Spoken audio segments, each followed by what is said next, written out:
Hi there, it's Simon Gray from Career Codex with another weekly video on all things to do with finding success in the job market. And first off, I just wanted to extend a thank you to those people who attended last night's special online event on how to find success at executive job interviews. This was the second time I'd run it, probably the last time I run it this year, and had some great questions, some great interaction on the line, and thank you to all of you who made the time to join me. If you missed it, don't worry. If you'd like to watch it, please go to careercodex.com/video, or I'll put it in the narrative box below this YouTube clip for you to look at it. There. So today, what am I talking about? Well, I'm talking about the power of questions, and the reason I'm talking about the power of questions is because, in my experience, it's very easy in life to rush to the answer. You know, we have a situation, a problem, even an opportunity, and it can be very easy to rush to get to the answer far too quickly, without first thinking about, is the question I'm asking the right kind of question? Because whatever question you ask, yes, you can come up with an answer, but unless the question is really good and it's a great question, then the quality of the answer may not be fit for purpose. So I wanted to illustrate this by talking about the three types of questions that we should be thinking about, in my opinion. And the first type of question are the questions we ask ourselves. And of course, I work with executive job seekers, people changing career, to help them navigate the job market successfully. And often the first question they have for me is, what do you think of my CV? Can you help me with my CV? In actual fact, it's not the right question, because that's what everybody else in the job market is focused on. But to really stand out, you have to jump back in time or jump backwards to think about, well, how does the job market work? What are my beliefs that I'm bringing to the job market? Do I have a plan in place to get to where I want to get to before you ever get to the process, which starts with your CV? And one of the first things I do with my Executive Edge program clients is I encourage them to keep what I call a thinking journal. Okay, a thinking journal. This is a document where it's an Excel spreadsheet essentially, where they document all of the stuff that they're doing in the job market. Okay, in as much detail as possible, whether it's talking to recruiters, going direct to employers, and then they note alongside that what that means to them, what emotional response they have, how they feel about it. Does that impact on their ability if it's negative feedback, or they haven't got the job that they wanted, or the interview didn't progress as well? Does that have an impact on the action they're prepared to take moving forwards?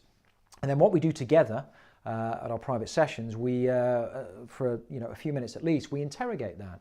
And we look for patterns of behaviour, and we look to improve performance by asking really good questions about why certain things are happening. And to give you a real life example, one of my previous clients, we found through analysing his thinking journal that in actual fact he was saying no to job opportunities too early. So he would look at a job specification and make a decision on that opportunity based on the job specification, which was far too early, because those of you who were on the webinar last night will know that an interview is a fact-finding mission for the candidate, not just a decision-making initiative for the employer. So you have to go through the interview process to really find out about what the job is, what the opportunity looks like, and who you'll be working for, the culture, all of this good stuff. And he was saying no too early. So we identified this and asked him the question, what does this tell you about some of the things you're doing in the job market? Do you think you may be holding yourself back? So he kind of got the point, and moving forward started to say yes to opportunities that maybe on paper didn't look quite right, but in actual fact gave himself the opportunity to really experience the opportunity by going for the interview. And that really changed his fortunes. And we would never have uncovered that unless we'd identified the right questions to ask at the outset. We'd have still got the same results, the same answers, unless we changed the questions that we were asking. So that's one example about how important questions are in positioning the right answers that are fit for purpose, that allow you to grow, develop, and advance your career. So what's the second type of questions? Well, these are the questions that we ask of other people. And feedback is hugely important. We live in what I call the feedback economy now. And think about it, wherever you go, social media channels are all over the place, and people are constantly giving feedback. If you want to go and stay in a hotel or go on holiday, you go to TripAdvisor. Why? Because of the feedback that's on there. If you want to buy a book, if you're considering buying my book, Super Secrets of Successful Executive Job Search, you'll jump onto Amazon, you'll look at the reviews. You're not going to buy the book if the reviews aren't good. They are good, but you wouldn't buy the book unless you'd looked at the reviews. So we live in the feedback economy, but yet many of us are nervous about asking for feedback because guess what? We might not like the response that we get. But in actual fact, by asking questions and asking for feedback, it's not a negative thing, even if the feedback isn't as we'd hoped, because it allows us to move forward, to grow, develop and adapt, and to improve our performance continually. So one of the things I always do at the end of my programs, I ask people for feedback. They complete a quick questionnaire and then we have a conversation about it. I don't challenge the feedback, I accept the feedback, and generally it's good. Have a look at my LinkedIn profile and you'll see, but I accept the feedback, and there's always areas to improve, and I'll take on any feedback and improve and develop and grow as an individual and as a person in business. So asking for feedback is extremely important. But if you ask for feedback, you have to do two things. The first thing you have to do is you have to set it up properly. And what I mean by that is that if you ask somebody for feedback and you haven't set the scene, then they perhaps don't want to tell you what they really think. They perhaps wouldn't tell you something that they think might upset you or even offend. They're not sure how you're going to react, so they may hold some stuff back. So you have to tell them that you want it warts and all, the good, the bad and the ugly, if there is the ugly and the bad. And you accept it.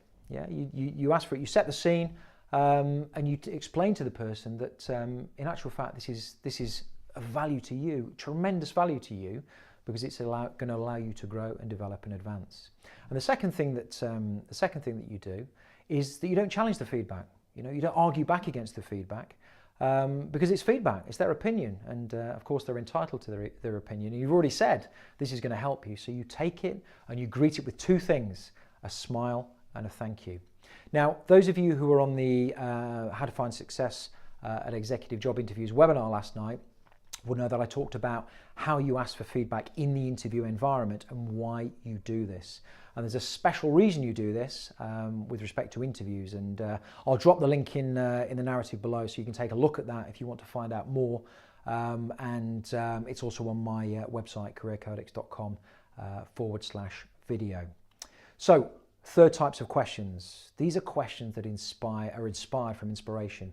So we may not have a situation at the moment that we need to ask a question about, but there are always questions we could be asking ourselves to get better. And there's always inspiration we could be taking from elsewhere. And I took inspiration probably about 4 or 5 years ago from reading a blog post that Bill Gates had written, the founder of Microsoft.